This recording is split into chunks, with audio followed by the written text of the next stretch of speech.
قال الله تعالى في كتابه الكريم يا أيها الذين آمنوا اتقوا الله حق تقاته ولا تموتن إلا وأنتم مسلمون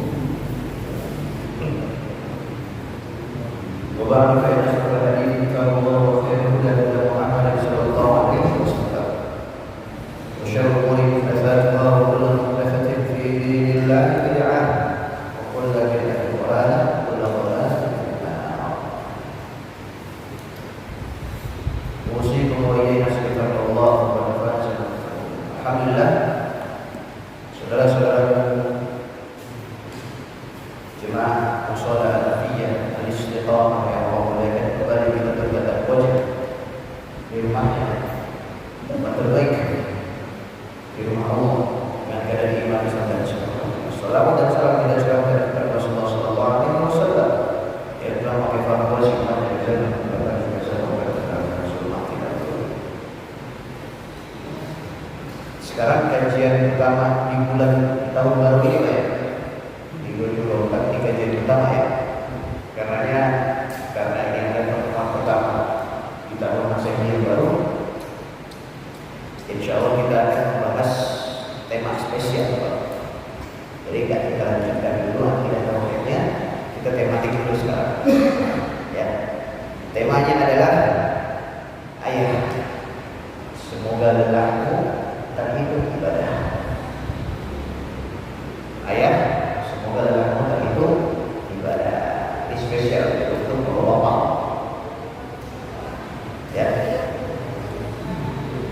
Spesial, judul spesial ini tema spesial yang kami sampaikan dan tujuannya adalah agar kita sebagai seorang kepala keluarga lebih semangat untuk menafkahi keluarga kita. Karena terkadang bahkan acap kali seringkali seorang bapak, seorang kepala keluarga, seorang ayah, seorang suami itu lelah, letih, capek menafkahi anak-anak, menafkahi istrinya atau istri-istrinya. Menafkahi yang ada di tanggungannya. Karenanya, marilah kita sama-sama menaruh taman dari taman-taman surga bertema ayat semoga adalah terhitung ibadah. Saudaraku yang Allah muliakan, sebelum kita memahami, menceritakan, mempoinkan satu demi satu fadilah-fadilah mencari nafkah, marilah kita dengar sebuah hadis yang dibawa oleh Abdullah bin Mas'ud. Rasulullah sallallahu alaihi wasallam bersabda, "La hasada illa fi ithnataini." Bahwasanya kita tidak boleh hasad, tidak boleh iri kecuali kepada dua orang. Tidak boleh iri, dengki, Pak. Tidak boleh hasad, iri, dengki kecuali kepada dua orang saja. Nabi bersabda, "Rajulun ataallahu hikmatan fasallatahu rajul ataallahu malan fasallatahu ala halakatihi fil ma." Orang yang pertama kali kita boleh hasad kepadanya adalah seorang laki-laki yang Allah berikan kepadanya harta. Dengan harta tersebut dia menginfakkan dia di jalan kebenaran, menghabiskan hartanya di atas kebenaran, dan dia menafkahi keluarganya di atas kebenaran.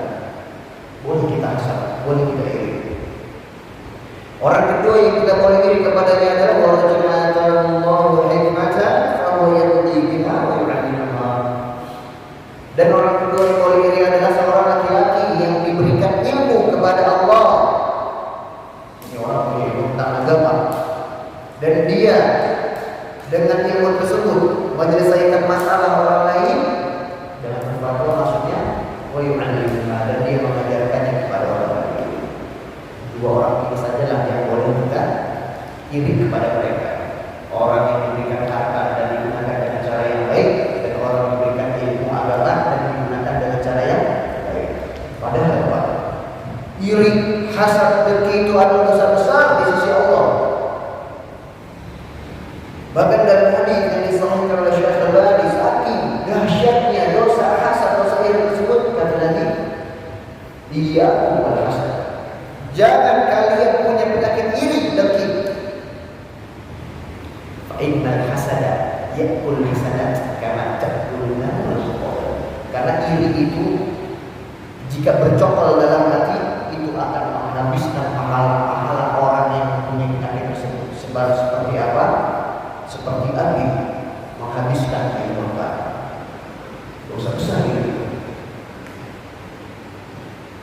ternyata dua orang di atas, siapa tadi? Orang yang punya ilmu dan orang yang punya harta. Ilmu agama maksudnya punya harta dan diinfakkan di atas jalan itu. Dan kita boleh iri kepada dia, padahal dari awal dosa ini adalah dosa besar.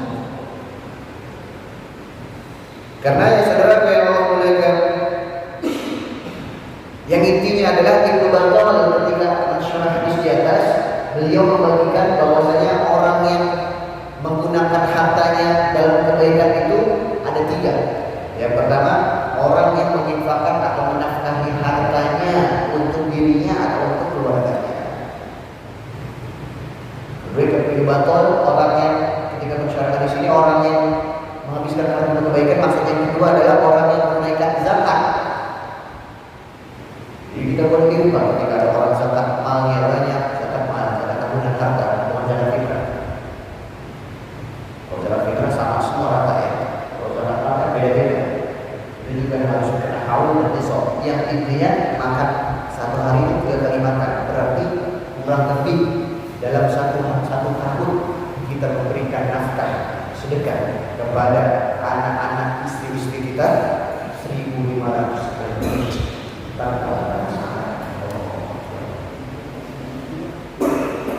Karena yang saudara yang Allah muliakan, ketika seseorang ikhlas mencari nafkah untuk keluarganya karena Allah, akan Allah lipat gandakan. Bahkan Allah hitung bukan per juta, bukan per puluh juta, bukan per 100 juta. Allah menghitung sedekah dari nafkah seorang suami per suapan nasi. Per suapan nasi itu sedekah.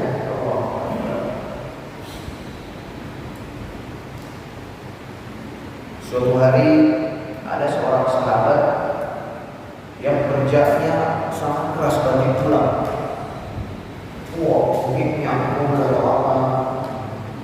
Akhirnya Rasulullah SAW dan para sahabat melihat seorang sahabat ini yang kerja keras, dan seorang sahabat ini berkata, ya Rasulullah, inna ada fi sabilillah. Wahai Rasulullah, ini orang kerja semangat banget. Kalaulah dia kerjanya ini di atas jalan Allah, di atas jihad kepada Allah. Saya kerjanya untuk dunia, namun dibantah oleh Rasulullah SAW. Inkana kharaja yas'a, kalaulah orang ini keluar untuk memberikan nafkah kepada keluarganya, ala waladihi sigharan, dia kerja keras seperti ini dengan tujuan nafkah, menafkahi anak-anak yang masih kecil, ikhlas untuk Allah, fa huwa fi sabilillah, maka seakan-akan dia sedang berjihad di jalan Allah. Wa in kana kharaja yas'a ala syaikhaini kabiraini fa huwa fi sabilillah. Dan kalau orang ini kerja kerasnya walaupun dalam masalah dunia, namun dia tujuannya untuk Allah, menyedekahkan atau menginfakkan menafkahi hartanya untuk dua orang tuanya yang sudah tua, fa huwa fi sabilillah, maka dia berjalan Allah. Wa in kana kharaja yas'a ala nafsihi ya'rifuha, atau kalau orang ini memang kerja keras seperti ini, tujuannya mendapatkan nafkah, dengan nafkah tersebut dia bisa makan diri sendiri tanpa minta-minta manusia dengannya, dengan minta-minta tersebut bisa meredakan dirinya. Belum nikah dia, belum ada nafkah, namun dia kerja untuk biar tidak minta-minta. Apa kata Rasulullah? Maka dia seakan-akan jihad dalam Allah. Wa in kana kharaja yas'aliya al-mufakharatan fa huwa fi sabili syaitan. Adapun kalau dia keluar kerja keras seperti ini, ria, pamer, agar dikatakan orang rajin banget kerjanya, mufakharah berbangga-bangga dalam hatinya, fa huwa fi sabili syaitan, maka dia di atas jalan syaitan.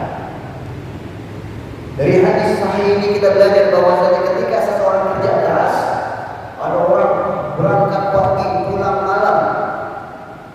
Dia berangkat matahari belum terbit, dia pulang matahari udah enggak ada. Malah ada yang berangkat pagi pulang pagi lagi, malah ada yang pergi pulang. Kalau dia berniatkan nafkah tersebut di atas jalan menafkahi keluarganya karena Allah, maka seakan-akan dia berjihad di jalan Allah. Makanya semangat mencari nafkah untuk keluarga, dihitung jihad oleh Allah. Faedah utamaan yang ketiga, mencari nafkah dalam memberi nafkah itu termasuk dalam sedekah. Memberi nafkah itu include dalamnya sedekah. Rasul bersabda dalam hadis yang dibawakan oleh Tirmidzi bin Al-Mahdi. Hadis ini dikatakan sahih oleh Syekh Al-Albani. Rasul bersabda, "Ma at'amta nafsaka fa huwa laka shadaqatun, wa ma at'amta waladaka fa huwa laka shadaqatun, wa ma at'amta zawjataka fa huwa laka shadaqah, wa ma at'amta khadimaka fa huwa laka shadaqah." Apa yang engkau berikan, apa yang engkau nafkahi, dengan nafkah tersebut engkau makan untuk dirimu sendiri, itu hidup sedekah oleh Allah. Ada orang kerja, niatnya kamu kerja dari otot-otot, tapi dia minta itu perbuatan buruk. Saya mau minta hidup sedekah oleh Allah. Wa ma at'amta waladaka fa huwa laka shadaqah. Dan apa yang kamu berikan untuk anakmu itu hidup sedekah. Dan apa yang kamu berikan untuk istrimu maka itu sedekah. Dan apa yang kau berikan untuk orang yang kerja di rumahmu atau asisten rumah tanggamu, pembantu atau budakmu, itu hidup sedekah oleh Allah. Bayangkan hidup sedekah semuanya. Jadi kita tidak merasa selama ini sedekah kita itu lebih hebat daripada orang-orang yang menerjemahkan hartanya kepada orang miskin. Seorang ayah yang bertani, berkeringat, banting tulang, pergi pagi bahkan sampai pulang pagi lagi untuk menafkahi anak istrinya, itu dihitung sedekah lebih baik di sisi Allah daripada orang yang mendekatkan hartanya kepada anak yatim dan orang miskin.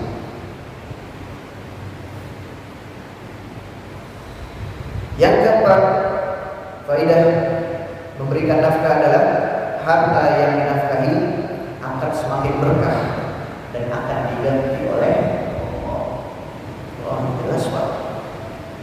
Bukankah kalau seseorang itu memberikan hartanya kepada orang miskin, kepada anak yatim, pasti dibalik perbuatan baiknya dia mengharapkan ganti dari Allah. Semua orang, bahkan orang kafir, orang yang luar Islam pun seperti itu. Seorang muslim, seorang ayah yang memberikan hartanya kepada orang miskin, menyedekahkan hartanya kepada anak yatim, pasti ini sana diganti, diberkahi oleh Allah pasti. Alhamdulillah, harta yang disedekahkan kepada anak yatim, kepada orang miskin, yang sifatnya sunnah itu saja pasti Allah lipat gandakan. Bagaimana kabarnya nafkah wajib yang kita berikan kepada anak istri kita? Pasti lebih Allah lipat gandakan, pasti lebih pasti. Wong yang sunnah dilipat gandakan, apalagi yang wajib. Dalilnya bahwasanya harta nafkah itu akan semakin berkah, semakin bertambah di sisi Allah. Hadis yang dikeluarkan oleh Abu Hurairah, Bukhari dan Muslim, muttafaqun alaih, bersabda, "Ma min yaumin yusbihul 'ibadu fihi illa malakani yanzilan." Tidaklah suatu pagi kecuali dua malaikat pasti turun. Yang satunya pasti berkata, "Allahumma ati munfiqan khalafan." Ya Allah, berikanlah orang yang menafkahkan hartanya ganti. Allahumma ati mumsikan talafan, dan berikanlah orang yang tidak menafkahkan hartanya itu kerugian. Dalam hadis yang dibawakan oleh Anas bin Malik dalam Sunan At-Tirmizi, pernah ada seorang pemuda datang kepada Rasulullah. Jadi ada seorang abang, seorang anak, seorang pemuda yang memiliki adik laki-laki juga. Si abang ini ngadu kepada Rasulullah, "Wahai Rasulullah, saya punya adik. Adik saya ini tidak kerja. Adik saya ini kerjanya menuntut ilmu saja kepada, dan yang mencari nafkah untuknya adalah aku." Jadi si abang ini dulu, saya pengen juga mendapatkan keutamaan untuk ilmu dengan wahai Rasulullah. Akhirnya kata Rasulullah, "La'allaka tuzakki." Kamu seorang abang yang sedang menafkahi adiknya yang satu ini, bisa jadi pakaianmu yang bagus sekarang, bisa jadi kendaraanmu atau untamu yang bagus sekarang, bisa jadi badanmu yang semampai, badanmu yang bagus sekarang. Itu kau dapatkan rezeki ini semuanya karena kau menafkahi adikmu. Jadi ternyata abang ini, si kakak ini mendapatkan kesehatan, ketenangan hidup, pakaian yang bagus. Karena apa? Karena dia menafkahi adiknya. Bagaimana dengan seorang ayah yang menafkahi anak-anaknya dan istrinya? Pasti diberikan sisi Allah Subhanahu wa Ta'ala. Bahkan mesti antum ada yang sudah punya cucu, ada yang sudah punya cicit mungkin Pak. Seorang ayah kewajiban menafkahi keluarga dari seorang ayah tidak akan pernah tutup dalam zaman, tidak akan pernah dimakan oleh orang. Kita tetap menafkahi. Anak kita sudah besar, punya cucu, cucunya kita kasih, kita nafkahi. Cucu kita sudah besar, menikah punya cicit, kita kasih juga nafkahi. Karena saudara yang Allah muliakan, kalaulah sedekah-sedekah sunnah saja pasti Allah ganti, bagaimana kabar dengan sedekah-sedekah wajib? Apa itu sedekah wajib? Menafkahi keluarga, pasti Allah ganti.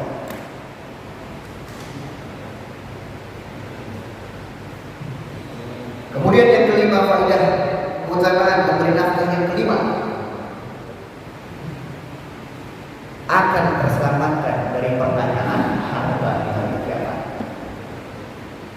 Akan terselamatkan dari pertanyaan tentang harta di hari kiamat. Kawan, saudaraku, nanti kita akan ditanya tentang nikmat yang Allah berikan kepada kita. Semuanya Allah berikan tsumma la tus'aluna yawma idzin 'anil. Dan kalian pasti akan ditanya tentang nikmat-nikmat Allah yang Allah berikan kepada kalian. Rasul bersabda, "Inna Allaha sa'ilun kulla ra'in an-nastar'a." Allah akan bertanya kepada seorang pemimpin tentang apa yang dipimpin. Inna Allaha sa'ilun an-nastar'a ahafidha amdhiya. Apakah seorang pemimpin menjaga apa yang dia pimpin atau menghilangkan kewajiban amanah mereka? Dalam hadis yang dibawakan oleh Abu Barzah al-Aslami, dan hadis ini dikeluarkan dalam Sunan At-Tirmidzi. Rasulullah SAW bersabda dalam nanti di pada mahsyar, di hari di mana matahari Allah dekatkan satu mil, semuanya akan telanjang, laki-laki dan perempuannya. Sampai-sampai Aisyah berkata, "Ya Rasulullah, nanti pada mahsyar telanjang semuanya. Apakah itu tidak melihat satu sama lain?" Kata Rasulullah, "Ya Aisyah, al-amru a'zamu min dzalik." Wahai Aisyah, ada perkara lebih dahsyat yang akan dihadapi oleh kita daripada melihat Allah masing-masing. Surga dan neraka sudah ada di depan bayangan. Bahkan kata Rasulullah, "Yusyarun nasu hufatan uratan kullah." Nanti akan dibangkitkan kita di pada mahsyar semuanya nyekeran. Semuanya telanjang, ada yang pakai satu lain, dan semuanya belum disunat. Tidak ada tanah yang lebih tinggi, tidak ada tanah yang lebih pendek. Allah Subhanahu wa Ta'ala berfirman, "Wa yas'alunaka 'anil jibali faqul yansifuha rabbi nasfa." Dan mereka bertanya kepada Muhammad, bagaimana kabar dengan gunung-gunung, bukit-bukit nanti di hari kiamat? Faqul yansifuha rabbi nasfa. Ratakan dengan serata-ratanya. Faidahu laqa'an saf-safa, dan ditinggalkan semuanya sama tingginya. La tara fiha 'iwajan wa la amta, tidak ada yang lebih tinggi, tidak ada yang lebih rendah, semuanya sama di mata Allah. Ketika situasi yang sangat menakutkan tersebut, kita akan ditanya tentang pahala. Kita akan ditentang pahala. Rasul bersabda, "La tazulu qadama 'abdin yaumal qiyamati hatta yus'al an arba." Tidak akan bergeser di hari itu kaki seorang hamba dari tempat pijakannya walaupun satu inci pun, sampai dia ditanya tentang 4 perkara. An umri fima afna. Pertanyaan pertama tentang umurnya, apa dia habiskan umur. Wa al-ilmi fima amila, dan tentang ilmunya, tentang apa dia amalkan. Wa an na'lihi min aina iktasabahu wa fima anfa'tahu, fima anfaqahu. Dan pertanyaan ketiga, dan tentang hartanya. Ini pembahasan ketiga. Namun ajibnya, dahsyatnya Pak, pertanyaan tentang harta ini 2 kali. Apa kata Rasulullah? Dan akan diberikan hartanya. Dari mana dia dapatkan dan kepada apa dia infakkan. Kalau umur sekali, kalau ilmu sekali, kalau harta 2 kali. Dari mana dan kemana. Dan yang terakhir, wajis bifima belah. Dan tentang jasanya untuk apa dihabiskan uangnya tersebut. Para hadis berhajar ketika syarah hadis ini, beliau mengatakan bahwasanya ternyata pertanyaan harta itu min aina iktasabahu wa fima anfaqahu, dari mana dan kemana. Mungkin dia mendapatkan dengan cara yang halal, namun diinfakkan dengan cara yang haram. Dia mendapatkan dengan cara yang halal, tapi diinfakkan dengan cara yang halal. Enggak selama harus halal didapatkan, halal diinfakkan. Barulah dia bersama. Hati-hati. Ternyata pertanyaan harta itu di hari menakutkan dan dahsyat tersebut 2 kali sudah.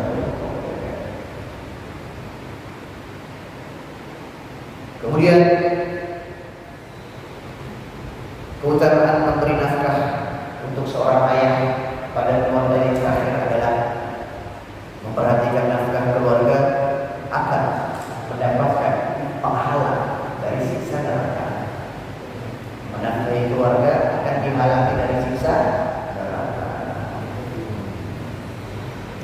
Ya, jelas. Bukankah Rasul bersabda dalam hadis Bukhari, "Ittaqun nar wa la bisyikki tamrah." Jadilah, buatlah perhitung antara kalian dan neraka walaupun itu hanya sebiji kurma saja. Kata hadis bahwasanya seseorang itu bisa saja diselamatkan dari api neraka karena 1 butir kurma yang diinfakkan di jalan Allah. Kalau 1 butir kurma saja diharapkan dengannya kita bisa selamat dari api neraka, bagaimana seorang ayah yang menafkahi keluarganya? Seorang ayah yang berbakti menumpahkan air mata dan darah untuk menghidupi anak-anaknya. Kalau sebiji kurma saja itu bisa menyelamatkan seseorang dari jelatan api neraka, bagaimana 1 ton beras yang kau berikan kepada keluarga? Bagaimana lauk-lauk, buah-buahan yang kau siapkan untuk menegakkan tulang rusuk keluarga? Maka itu pasti lebih akan menyelamatkan seorang ayah dari siksa api neraka. Karena ini semangat Pak mencari nafkah, mengumpulkan kebaikan kita. Diriwayatkan dari Sahih Al-Bukhari bahwasanya pernah waktu itu Aisyah radhiyallahu anha ketika harinya Rasulullah, sebagaimana kita ketahui bahwasanya Rasulullah SAW itu punya beberapa istri, ya 9 istri dalam satu waktu. Dan ketika itu sedang jatah malamnya Aisyah radhiyallahu anha. Ketika Aisyah sedang sendiri di rumah,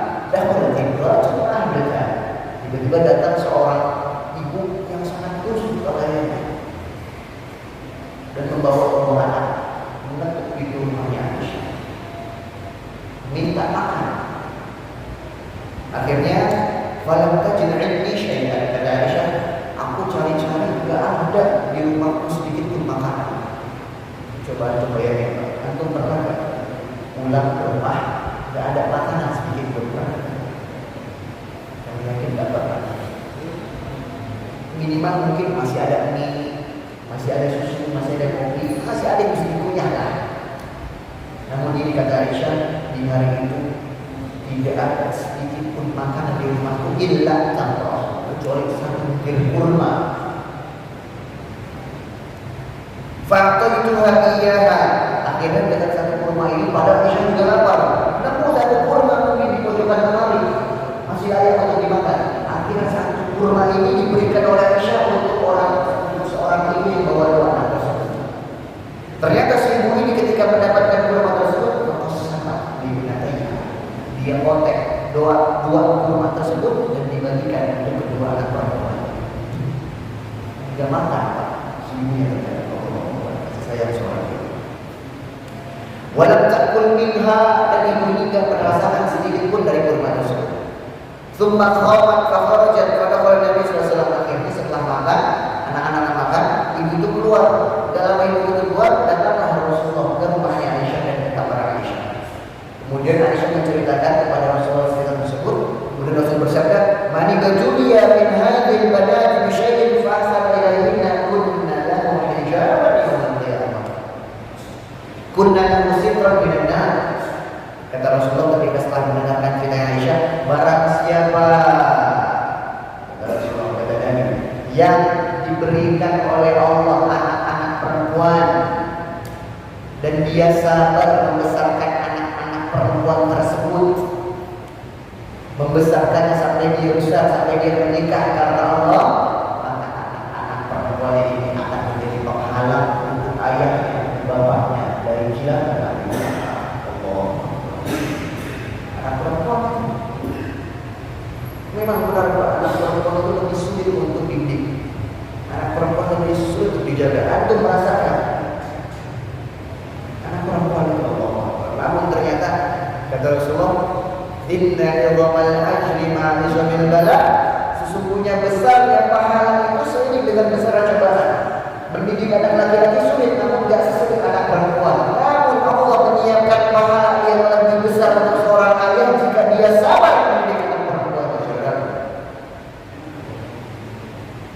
Dalam hadis yang dibawakan oleh Ahmad, Rasul bersabda, "Man anfaqa 'ala ibnataini aw ukhtaini aw dawataini qarabatin yahtasibu an-nafaqata 'alaihima hatta yughniyahu Allah min fadlihi 'azza wa jalla aw yanfiyahuma kanat lahu sitran minan nar." Barang siapa yang menafkahi dua anak perempuan, dua, atau dua saudari perempuan, dua, kemudian dia ikhlas membesarkan, memberikan nafkah mereka berdua, Allah akan jadikan dua anak perempuannya ini sebagai penghalang dari api neraka. Ini hadis sahih mengajarkan kita bahwasanya anak perempuan itu anak yang spesial, dijaga oleh Allah. Namun sekarang zaman sekarang banyak sekali acak kali ditemukan seorang ayah itu bermudah-mudah tentang anak perempuan. Ada seorang ayah ketika anak perempuan itu datang laki-laki ke rumahnya, dia dibawa begitu saja padahal belum halal. Ada laki-laki datang ke rumahnya, kamu mau ngapain? Anak perempuan saya dibawa kemana? Mau jalan-jalan kok sebentar. Enggak boleh. Anak perempuan saya ini saya bisa dengan darah dan air mata. Sebentar, enggak boleh. Nanti pulang saya bawa martabak ya. Oh ya udah, bapak baca tempat ya. Masya Allah. Disogok dengan martabak ternyata selesai. Berapa sih harga martabak? 25.000, kalau yang spesial 55.000. Ternyata anak perempuannya 55.000 rupiah.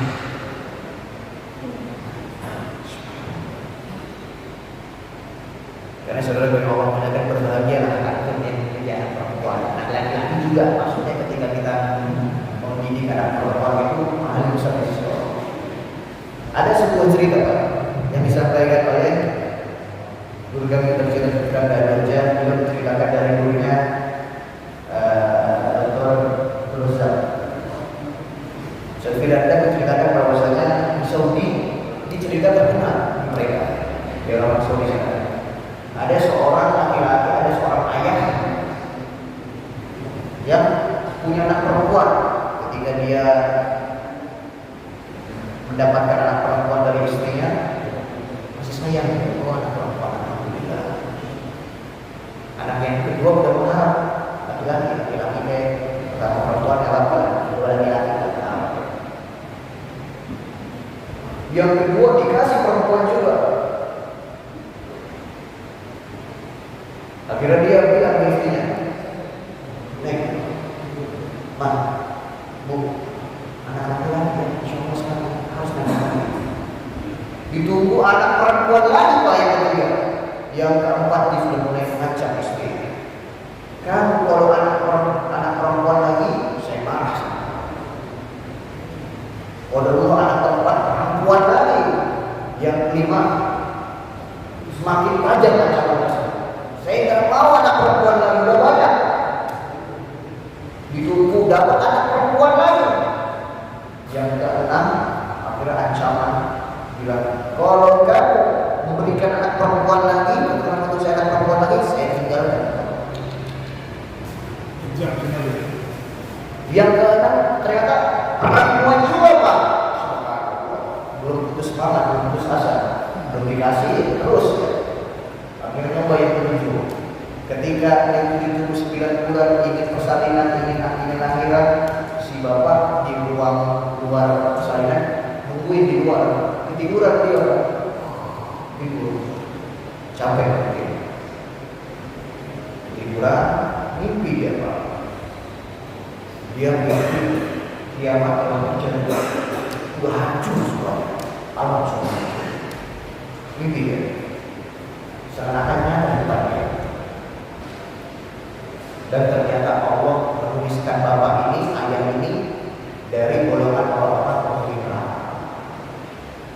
Akhirnya pun dia dilemparkan ke pintu neraka yang pertama.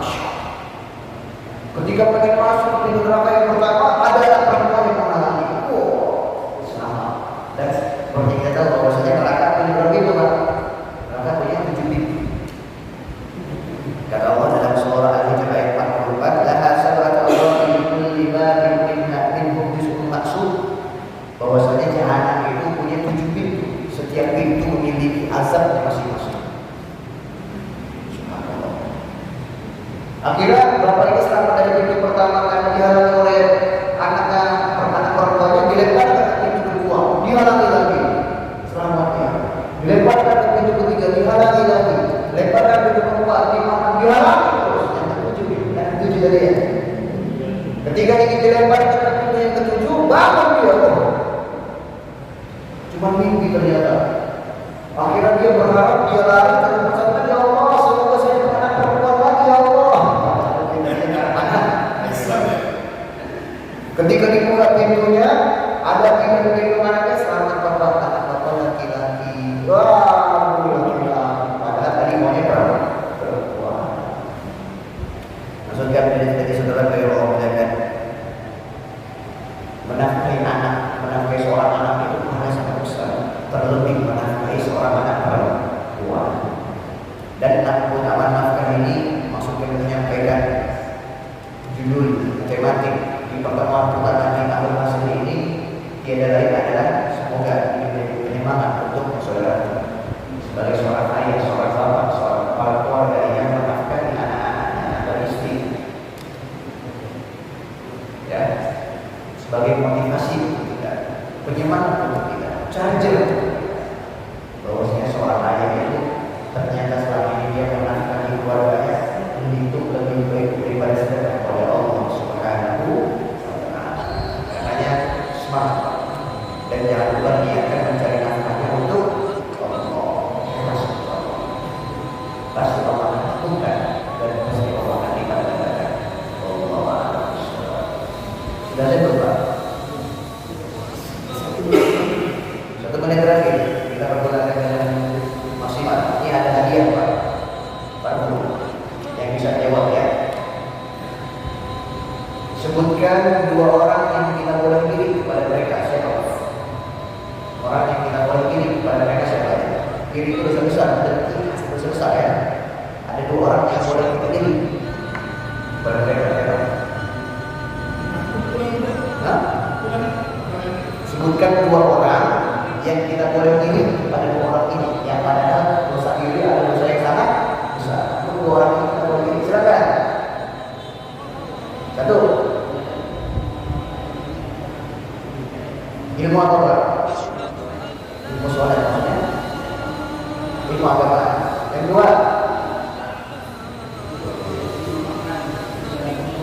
Masya Allah. Orang yang punya ilmu agama dan diajarkan dan mengajarkan manusia, dan juga orang yang punya harta dan berkata tidak.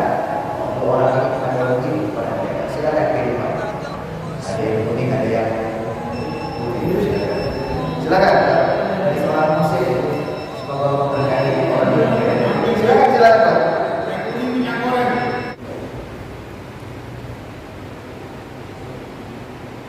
Empat pertanyaan apa yang akan ditanya nanti pada masyarakat? Nanti pada masyarakat di situasi saat menangkapkan di atas matahari dekat 1 mil, tidak ada yang tinggi, tidak ada yang rendah, sedangkan kita punya 4 hal. 4 hal apa itu Pak? Sampai masih ingat?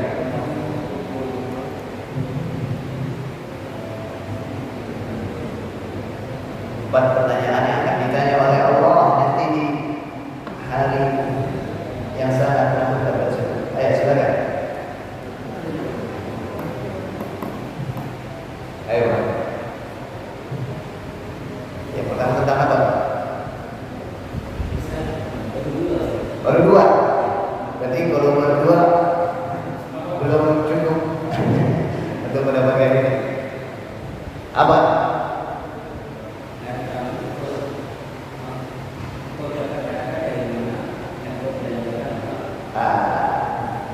Itu satu Pak hitungannya itu. Sampai ingat Pak. Silakan Bapak. 4 pertanyaan akan ditanya nanti di hari mahsyar tersebut. Hal yang sangat menakutkan. Silakan Pak.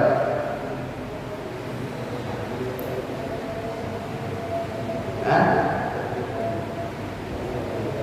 Ayo. Para mahasiswa, silakan. Ini mahasiswa ya? Mahasiswa kelas SMA. Di mana sekolahnya? SMK. SMK. Oh iya. Silakan. Yang pertama. Umur. Yang kedua. Ilmu. Harta.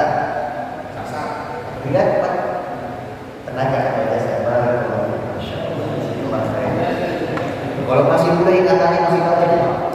Kalau udah tua pikir kemana-mana. Baiklah karena telah kita berikan hadiah tersebut kepada orang-orang yang berhak. Semoga orang yang memberikan hadiah tersebut mendapatkan keberkahan dari Allah Subhanahu wa Ta'ala. Jika ada yang ditanyakan, maka silakan. Apakah ada pertanyaan?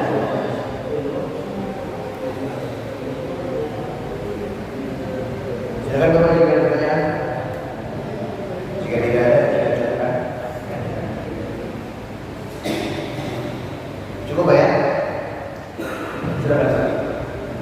Assalamualaikum warahmatullahi wabarakatuh. Mau bertanya masalah apa? Nafkah itu kewajibannya sampai kita seumur hidup, sampai pensiun atau seumur hidup. Terus yang kedua, batas kita menafkahi anak-anak kita itu sampai usia berapa? Pertanyaan sangat bagus Pak. Yang pertama, kewajiban nafkah seorang ayah itu apakah datang pada waktu? Jawabannya adalah ya, dengan syarat. Seorang ayah itu tetap memiliki tanggung jawab menafkahi anak-anak atau orang yang ada di tanggungannya jika dia masih mampu. Kalau dia sudah tidak mampu, maka anak-anaknya yang menafkahinya. Contohnya ada seorang tua yang sudah pensiun. Setelah pensiun punya tabungan banyak, punya usaha ini, punya tabungan ini, punya jualan ini, punya. Maka dia masih diwajibkan untuk menafkahi istrinya atau anaknya atau cucu-cucunya yang tidak mampu. Allah Subhanahu wa Ta'ala wa'budu wa la tusyriku bihi syai'an wa bil walidayni ihsanan wa bidzil qurba, dan berbuat baik kepada kerabat-kerabat terdekat.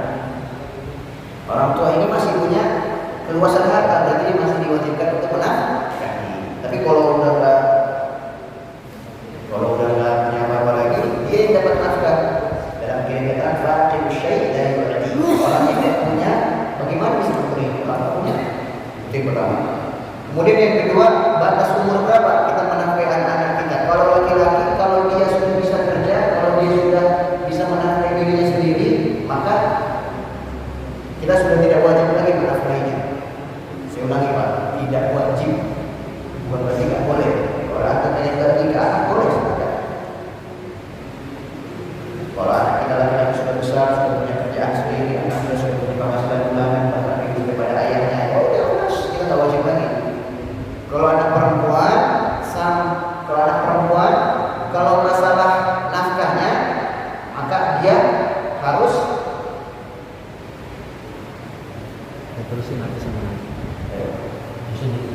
Kalau anak perempuan, maka kita harus menafkahinya sampai dia dinikahkan oleh orang lain.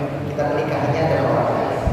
Kalau masalah nafkah, namun kalau masalah ilmu, kita tetap menjaganya sampai dia meninggal nanti. Allah Subhanahu wa taala firman, ya ayyuhalladzina amanu qu anfusakum wa ahlikum.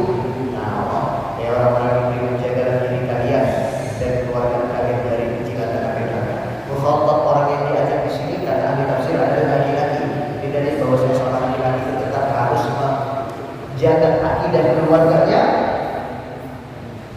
bahkan ketika anak-anak sudah pada besar.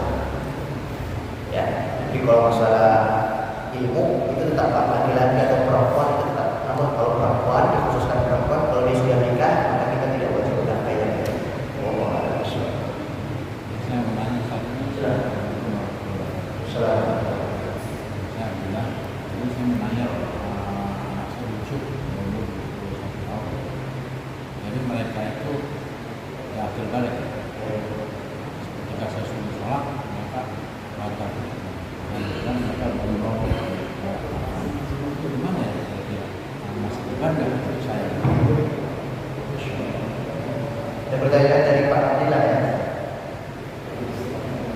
Ada seorang anak yang sudah umur 21 tahun, sudah dewasa, sudah berangkat, bahkan sudah umroh, namun diperintahkan untuk sholat, kok masih melawan bahkan. Apakah kewajiban seorang ayah itu tetap harus menasihatinya dalam kebaikan untuk mendirikan sholat? Jawabannya adalah iya. Allah Subhanahu wa taala firman, wa'mur ahlaka bis-sholati wastabir 'alaiha. Dan perintahkanlah keluarga untuk sholat dan bersabarlah untuk perintahkan mereka. Ini dalil bahwasanya ketika kita memerintahkan anak kita untuk sholat, itu kita harus bersabar. Suatu namanya hari Senin diperintahkan, sebelum mau hari Selasa terus. Karena kewajiban memerintahkan sholat adalah al-wujub al-mujaddada, kewajiban yang tak pernah. Terus jangan bilang dibilangin susah saja. Kalau seperti itu terus dinasihati terus Pak, hatta sampai kapan? Sampai kita meninggal.